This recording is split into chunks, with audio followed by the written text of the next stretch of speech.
ঢাকা থেকে কক্সবাজার রুটে যাত্রী সেবা দিয়ে থাকে যে স্লিপার বাসগুলো, তার মধ্যে ইম্পেরিয়াল এক্সপ্রেসই হচ্ছে অন্যতম। আমাদের এবারের কক্সবাজার ট্যুরে আমরাও সেই ইম্পেরিয়াল এক্সপ্রেসকেই চুজ করে নিয়েছিলাম। আর হ্যালো, আসসালামু আলাইকুম everyone, welcome to my another video.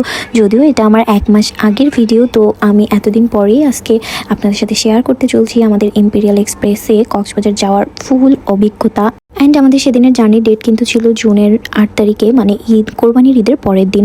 আর আমরা আমাদের বাসার সামনে থেকেই হচ্ছে ইম্পেরিয়াল এক্সপ্রেসের টিকিট নিয়েছিলাম। আমাদের বাসা যেহেতু কল্যাণপুরে, আমরা তাই চেয়েছিলাম আমাদের বাসার সামনে থেকেই রিল্যাক্সে একটা জার্নি ট্রেন। ইম্পেরিয়াল এক্সপ্রেসের কিন্তু এখন নতুন আরও একটি বাস অ্যানাউন্স হয়েছে, যেটি হচ্ছে ফুল স্লিপার কোচ।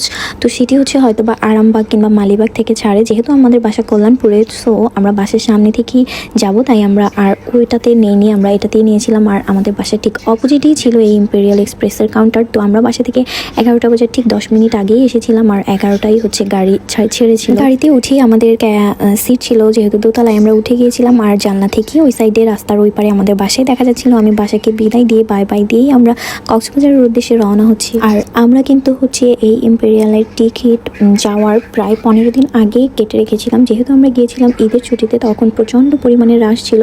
আর কিছুদিন পরেই হয়তো আমরা কাটতে গেলে আর তখন টিকিট পাওয়া যেত না। আমাদের টিকিটের প্রাইস ছিল 2000 টাকা করে, কিন্তু আমি অনেকের ভিডিওতেই শুনেছি যে 1500 টাকা করে নাকি টিকিট। কিন্তু হয়তোবা তখন আমাদের ঈদের টাইমের রাশের কারণেই টিকিট প্রাইসটা বেশি ছিল। কিন্তু তারপরেও আমাদের মতো বাচ্চার মা বাবাদের জন্য, বাচ্চা নিয়ে প্লেনের পরে একমাত্র সেফ আর রিল্যাক্সিং জার্নি হচ্ছে এই স্লিপার কোচ। আমি এর আগে আর একবার কক্সবাজার থেকে এই স্লিপার কোচে এসেছিলাম, কিন্তু ওইটা কোন বাস ছিল আমার সঠিক খেয়াল নেই। আর এবার হচ্ছে ইম্পেরিয়ালের জার্নিটা আমাদের কাছে খুবই স্মুথলি লেগেছে। যেহেতু সারা রাত জার্নি করতে হবে, তো দ্যাটস ওয়াই সিটে বসে বাবুকে কোলে নিয়ে রাখা খুবই একটা কষ্টের কাজ। আর আমাদের 3 জনার এই সিটে খুব ভালোভাবে হয়ে গিয়েছিল। আর রাত 2টার দিকেই হচ্ছে আমরা কুমিল্লায় এসেছিলাম। আর কুমিল্লায় এসে ওরা সবাই যখন বাইরে নেমেছিল, ইহান ঘুমিয়েছিল, তাই আমি নামিনি। আমি বসে বসে সময়টাকে কাজে লাগাচ্ছিলাম। আমি হাতে পায়ে নেল পালিশ পরে নিয়েছিলাম, বাসায় বসে পড়ার টাইম পাইনি। তাই এই কোচে যেই ফ্যাসিলিটিসগুলো পাবেন, সেটা হচ্ছে এক্সট্রা 2টা বালিশ পাবেন, 2টা কম্বল পাবেন, কোল বালিশ পাবেন, 2টা পানি পাবেন। আর যে ফ্যাসিলিটিসগুলো ছিল সেগুলো হচ্ছে জুতা রাখার জায়গা ছিল, ফোন চার্জে দেওয়ার জায়গা ছিল, ফোন রাখার জায়গা ছিল।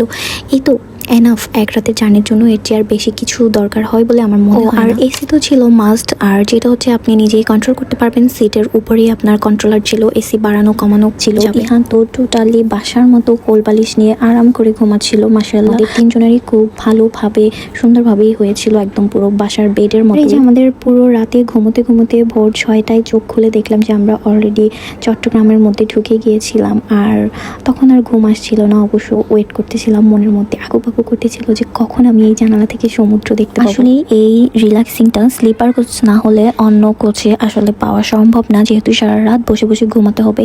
যত যাই হোক, ঘুমটা ক্লিয়ার না হলে স্বাভাবিক সকালবেলা নেমে খুব টায়ার্ড লাগবে। আর যেহেতু আমরা ঘুমিয়ে ঘুমিয়ে রিল্যাক্সে এসেছিলাম, সেহেতু আমাদের টায়ার্ডনেসটা খুবই কম ছিল।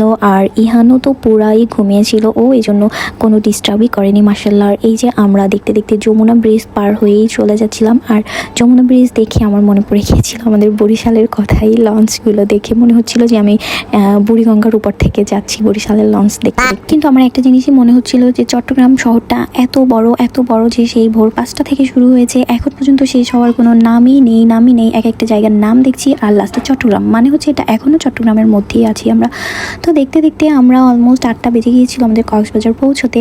আর 8টার পরে নাকি হচ্ছে কক্সবাজারে এখন বাসগুলো ডলফিন মোড় পর্যন্ত যেতে দেয় না। আগে ডলফিন মোড় পর্যন্ত যেত, এখন আর ডলফিন মোড় পর্যন্ত যেতে দেয় না 8টার পরের বাসগুলো। তো পুলিশ লাইন পর্যন্তই লাস্ট স্টপেজ। আর আমরা 8টা বাজে পুলিশ লাইনে চলে এসেছিলাম। এখানেই আমাদের ইম্পেরিয়াল এক্সপ্রেসের যাত্রা শেষ করে আমরা এখান থেকে অটো নিয়ে আমাদের রিসোর্টে চলে যাচ্ছিলাম। তো এবার স্বাগতম আপনাদেরকে বার্গেটিংয়ের শহরে, যেখান থেকে আমাদের হোটেলের ভাড়া ছিল মাত্র 50 টাকা। সেখানে আমরা বার্গেটিং করে 200 টাকা থেকে বার্গেটিং করে আমরা 150 টাকাতেই যাচ্ছিলাম। এই যে সেই সুন্দর জায়গাটা, যেটা আমি অটোতে বসে ওরকম ভালো করে ক্লিপ নিতে পারিনি। আর যেহেতু আমরা 4 জন ছিলাম, আমাদের লাগেজ ছিল বেশি, তাই আর বেশি বাড়াবাড়ি না করে আমরা 150 টাকাতেই নিয়েছিলাম। তো ভাই, সবাই শেষে একটা কথাই বলবো যে এই স্লিপার কোচে এসে আমাদের জার্নিটা কোনো জার্নি মনেই হয়নি যে আমরা সারা রাত জার্নি করেছি। মনে হয়েছিল আমরা এখনই বাসা থেকে বের হয়ে আমরা সিএনজি নিয়েছি। তো আমরা দেখতে দেখতে এই হাঙর মোড়ে চলে এসেছি। হাঙর মোড়টা কি সবাই ডলফিন মোড় বলে, কেন বলে আমি জানি না। তো সবাই ভালো থাকবেন, সুস্থ থাকবেন। আমাদের আজকের ইম্পেরিয়ালে কক্সবাজার আসার যাত্রা এখানেই শেষ করছি। আমাদের কক্সবাজারের পরের পার্টগুলো আপনারা দেখতে চাইলে অবশ্যই কমেন্ট করবেন। দেখা হবে নেক্সট পার্টে। আল্লাহ হাফেজ।